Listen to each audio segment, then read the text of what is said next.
13일 큐티 본문 사사기 21장 13절에서 25절까지 말씀인데요. 우리 말씀을 교독하겠습니다. 제가 먼저 읽고 우리 성도님들 읽으시고 마지막 절은 다 같이 읽겠습니다. 제가 먼저 읽겠습니다. 온 회중이 림몬 바위에 있는 베냐민 자손에게 사람을 보내어 평화를 공포하게 하였더니 그때 베냐민이 돌아온지라. 이에 이스라엘 사람이 야베스 길르한 여자들 중에서 살려둔 여자들을 그에게 주었으나 아직도 부족하므로 백성들이 베냐민을 위하여 뉘우쳤으니 이는 여호와께서 이스라엘 지파들 중에 한 지파가 빠지게 하셨음이더라. 회중의 장로들이 이르되 베냐민의 여인이 다 멸절되었으니 이제 그 남은 자들에게 어떻게 하여야 아내를 얻게 할까 하고, 또 이르되 베냐민 중 도망하여 살아남은 자에게 마땅히 기업이 있어야 하리니 그리하면 이스라엘 중에 한 지파가 사라짐이 없으리라. 그러나 우리가 우리의 딸을 그들의 아내로 주지 못하리니 이는 이스라엘 자손이 맹세하여 이르기를 딸을 베냐민에게 아내로 주는 자는 저주를 받으리라 하였음이로다 하니라. 또 이르되 보라, 베델 북쪽 르보나 남쪽 베델에서 세겜으로 올라가는 큰 길 동쪽 실로에 매년 여호와의 명절이 있도다 하고 베냐민 자손에게 명령하여 이르되 가서 포도원에 숨어 보다가 실로의 여자들이 춤을 추러 나오거든 너희는 포도원에서 나와서 실로의 딸 중에서 각각 하나를 붙들어 가지고 자기의 아내로 삼아 베냐민 땅으로 돌아가라. 만일 그의 아버지나 형제가 와서 우리에게 시비하면 우리가 그에게 말하기를 청하건대 너희는 우리에게 은혜를 베풀어 그들을 우리에게 줄지니라. 이는 우리가 전쟁할 때 각 사람을 위하여 그의 아내를 얻어주지 못하였고 너희가 자리로 그들에게 준 것이 아니니 너희에게 죄가 없을 것임이라 하겠노라 하매, 베냐민 자손이 그같이 행하여 춤추는 여자들 중에서 자기들의 숫자대로 붙들어 아내로 삼아 자기 기업에 돌아가서 성읍들을 건축하고 거기 거주하였더라. 그때 이스라엘 자손이 그곳에서 각기 자기의 지파 자기의 가족에게로 돌아갔으니 곧 각기 그곳에서 나와서 자기의 기업으로 돌아갔더라. 다 같이 읽겠습니다. 그때 이스라엘에 왕이 없으므로 각 사람이 각기 자기의 소견에 오른 대로 행하였더라. 아멘. 네, 오늘 말씀의 포인트는 이겁니다. 우리가 계속 이제 말씀드렸지만 저도 이제 그렇게 생각을 합니다. 사사기는 성경 안에서 가장 어두운 책이라고 이야기를 하거든요. 그런데 그 말이 사실입니다. 사사기는 뒤로 가면 갈수록 점점 악화되고 점점 안 좋아져요. 시간이 갈수록 방향이 그거예요. 그런데 우리는 이제 이런 양상을 보면서 이걸 뭐라고 이제 표현하냐면 소망이 없다라고 하죠. 그러니까 이제 어떤 사람이 인생의 소망이 끊어질 때 이제 그 끊어지는 양상이 뭐냐면 어떤 병이 들었어요. 의사한테 갔어요. 그런데 의사 선생님이 그러는 거죠. 처음에는 안 좋았는데 더 좋아졌습니다. 괜찮아요. 문제는 뭐냐면 처음에는 그런 대로 괜찮았는데 이번이 더 안 좋아졌습니다. 다음에 갔는데 이번은 더 안 좋아졌습니다. 근데 앞으로 더 안 좋아질 것 같습니다. 이게 뭐냐면 소망이 없는 거예요. 이게 사사기라는 거죠. 그러니까 시작이 미약해도 나중에 창대할 거라는 전망이 있다. 그럼 미약한 오늘을 견딜 수 있어요. 내일의 전망이 좋으면. 왜냐? 그게 바로 소망의 힘인 거죠. 그런데 오늘은 좀 괜찮아도 앞으로 점점 안 좋아질 거라는 게 예상이 되면요, 우리는 그걸 절망이라고 하는 거예요. 그런데 사사기의 흐름이 그랬다는 거죠. 시간이 가면 갈수록 사사들의 영성은 점점 어두워져 갑니다. 그럼 나중에 나올 이제 사사는 예상이 되는 거예요. 더 안 좋을 거예요. 그러다가 이제 사사는 이제 급기야 사라지고 왕이신 하나님까지 사라지는 시대. 그러니까 이게 바로 사사 시대이기 때문에 사사기는 성경 안에서 가장 안 좋은 책이 맞습니다. 그런데 이제 중요한 건 이거죠. 하나님이 빛이에요. 그러니까 사사 시대는 어두운데 하나님이 빛이에요. 그런데 이 빛은 어떤 어두움도 삼키는 게 불가능한 빛이에요.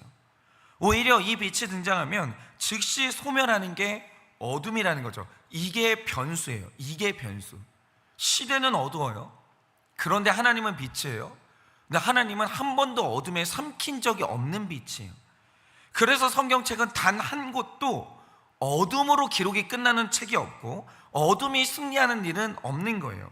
잠시 어둠이 그 시대를 덮었어도 곧 하나님의 빛이 그 어둠을 이기는 게 그게 바로 성경이라는 거예요. 그러면 왜 성경은 이 깊은 어둠의 시대를 기록한 이유가 뭐냐라는 거죠.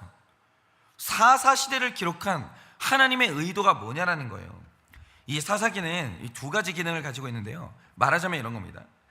어딘가에 정말 진한 그림자가 있다라고 하죠.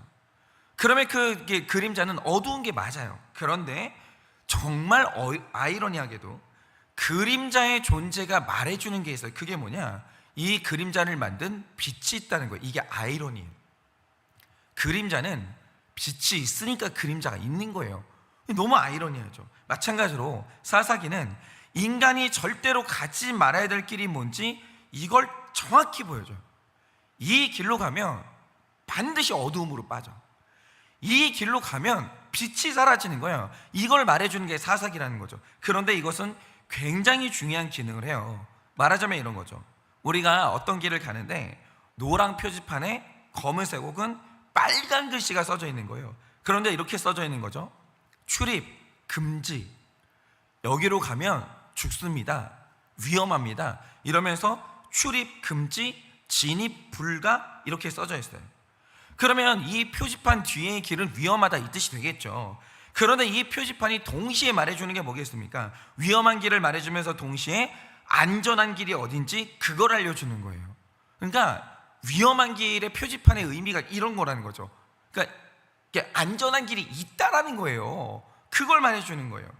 그러니까 이 사사기는요, 왕이 없는 사람들의 비참한 삶을 그대로 보여줘요.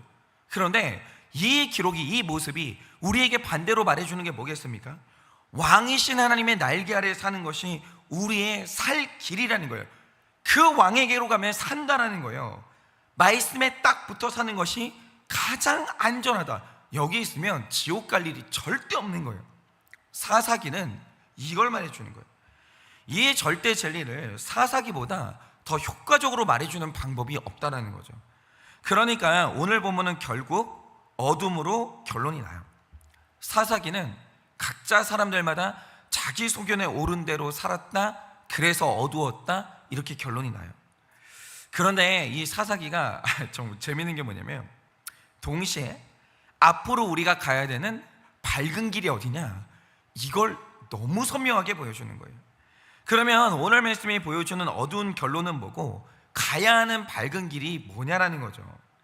자, 여러분이 오늘 말씀을 보면 이스라엘 백성들이 형제 베냐민과 싸웠던 것을 너무나 후회를 합니다. 그리고 이 전쟁의 결과로 이제 베냐민이 소멸하게 생겼어요. 우리가 그렇게 만들었어요. 이 상황에 대해서 굉장한 두려움을 느껴요. 하나님이 우리를 그냥 두시겠는가?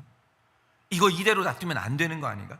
대단한 두려움을 느껴요. 그러면서 어제 말씀이죠. 사사기 21장 4절을 보면 이들이 한 제단을 쌓고 번제와 화목제를 드렸다라고 해요. 그러니까 이들이 잘못은 했잖아요.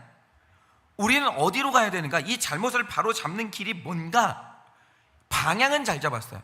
그러니까 이게 뭐냐면 회개하고 싶다, 회개해야 이 문제가 해결된다, 여기까지는 왔어요. 그런데 중요한 게 뭐예요? 중요한 게 이거죠. 그러면 회개하겠다는 거예요. 회개가 살 길인 건 맞아요. 회개는 뭐예요? 뭐가 회개예요? 그러니까 우리 흔히 이렇게 잘못 알고 있는 게 뭐냐면, 회개는 큰 개념이에요. 그런데 우리는 작은 개념을 회개라고 생각을 하는 거예요. 하나님, 잘못했습니다.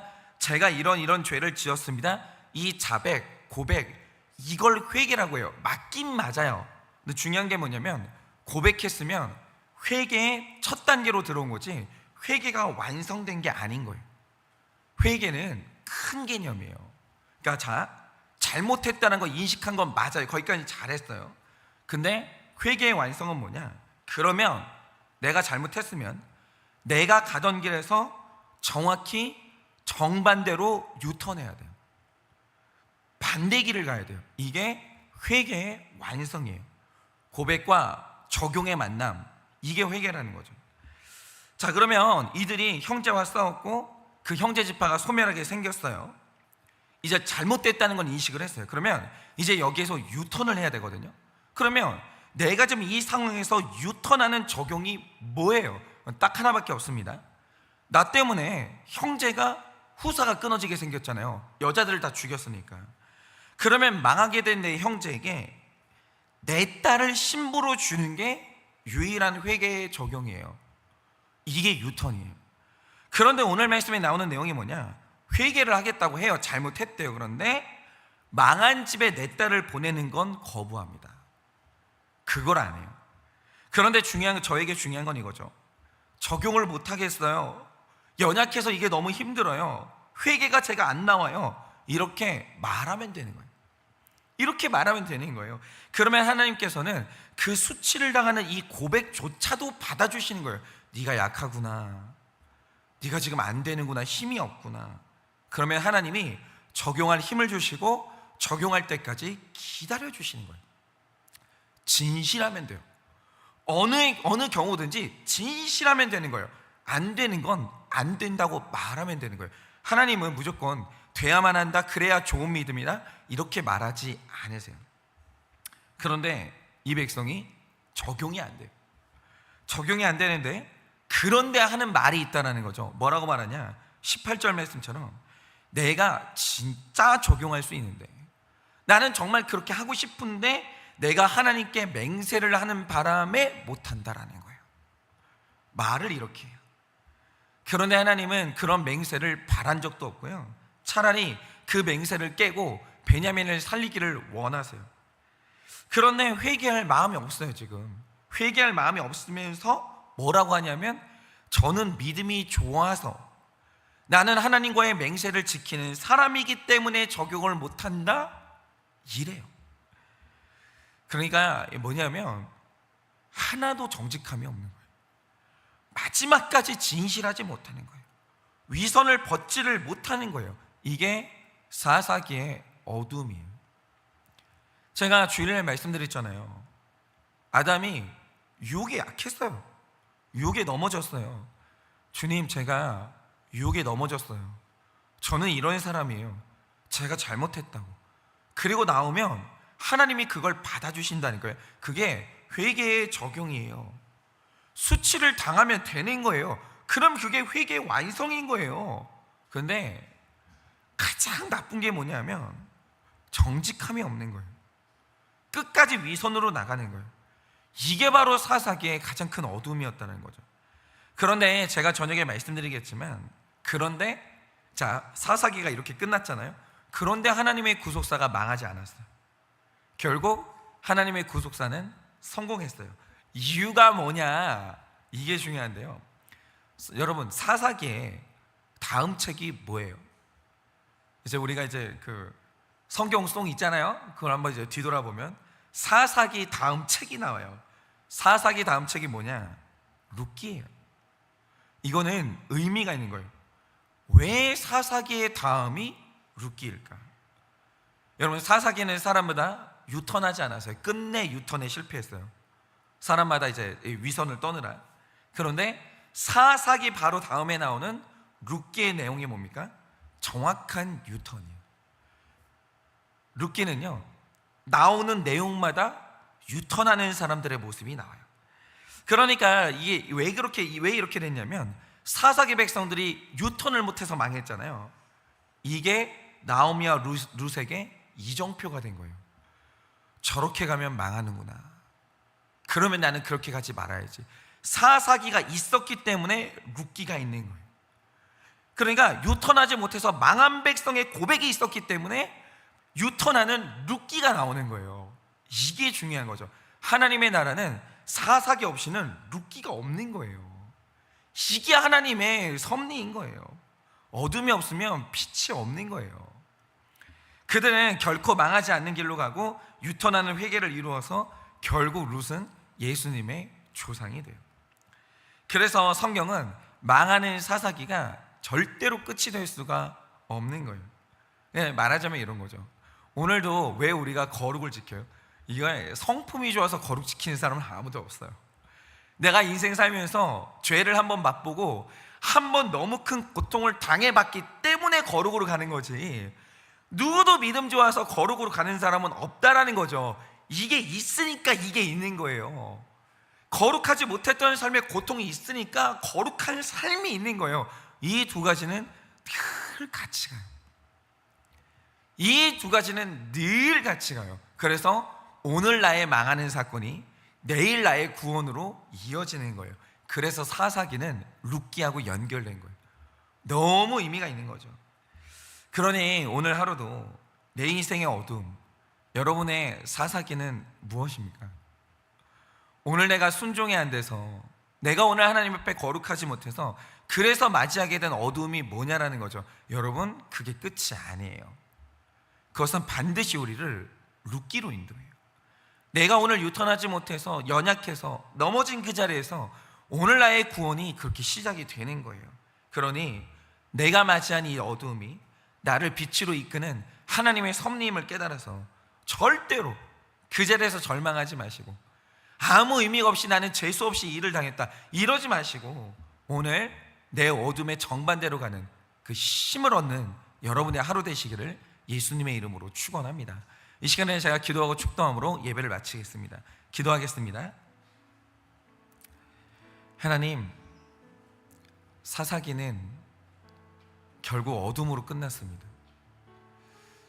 사사기가 역전을 못합니다.